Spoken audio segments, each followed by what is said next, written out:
Hello everyone, আসসালামু আলাইকুম। Welcome back to my new blog. কী অবস্থা সবার, কেমন আছেন? আই হোপ সবাই ভালো আছেন। আমি আলহামদুলিল্লাহ ভালো আছি। তো অনেক দিন পর একটা রান্নার ভিডিও নিয়ে চলে আসলাম। আজকে খুব ইউনিক একটা রান্না করব। আমার কাছে মানে এটা নতুন। এর আগে কখনো করি নাই। এই যে কুমড়ার বড়ি দিয়ে সিম আলু রান্না করব। যশোরের ঐতিহ্যবাহী একটা খাবার এটা। তো আমি আজকে এটা ফার্স্ট ট্রাই করব। তো এখানে আমি রসুন, পেঁয়াজ, তারপর কাঁচামরিচ সবকিছু কেটে নিয়েছি। ১ম এ আমি এই কুমড়ার বড়িটাকে ভেজে নিব একদম লাল করে। আর তোমরা কে, কে এটা খেয়েছো আর কে, কে পছন্দ করো অবশ্যই কমেন্ট করে বলবা। তো আমি ১ম এ এটাকে ভাজি করে নেব একদম লাল করে।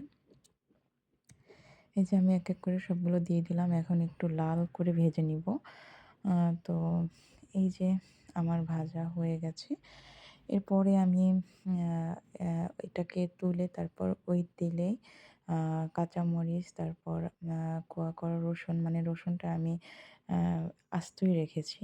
আ এরপরে আমি পেঁয়াজ কুচি দিয়ে কিছুক্ষণ এটাকে ভেজে নিব। তো আ কুমড়ার বড়ি অনেকে অনেকভাবেই খায়। মাছের সাথেও রান্না করে খায়। তো আমি আজকে শীতকালীন সবজি সিম, আলু সেটা দিয়ে রান্না করব। দেখা যাক কেমন হয়। তো আমার হাসব্যান্ড সে অনেকদিন ধরেই বলতেছিল রান্না করার জন্য। তো ওর জন্যই রান্না করা। তারপরে আমি আ একটু আ আ হলুদ দিয়ে ভালো করে কষিয়ে নিতেছি। এরপরে আ চিন্তা করতেছিলাম যে কেমন না কেমন হয়। আ কিন্তু কনফিডেন্ট ছিল যে ভালোই হবে। দেখা যাক, আল্লাহ ভরসা। তো এরপরে আমি হলুদ মরিচটাকে ভালো করে কষিয়ে এরপর আমি সিম আলুগুলো দিয়ে দিব।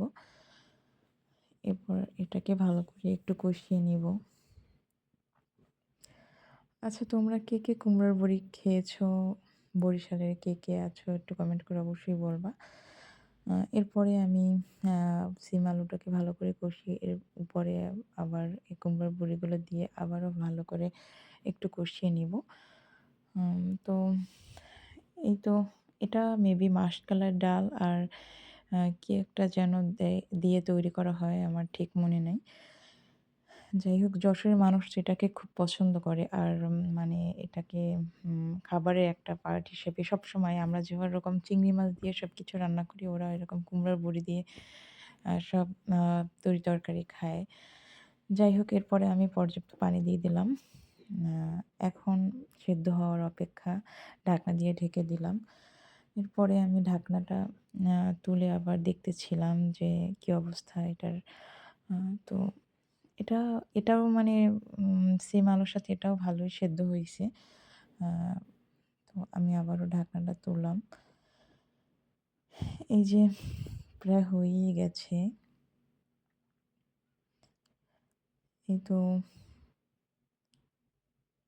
একটু মানে সময় লাগতেছিল, কারণ কুমড়োর বড়িটা একটু শক্ত ছিল। এটা সেদ্ধ হতে একটু টাইম লাগবে। তো আমি বারবার ঢাকনা উঠিয়ে দেখতেছিলাম কি অবস্থা। তো যাই হোক, দেখা যাক কেমন হয়।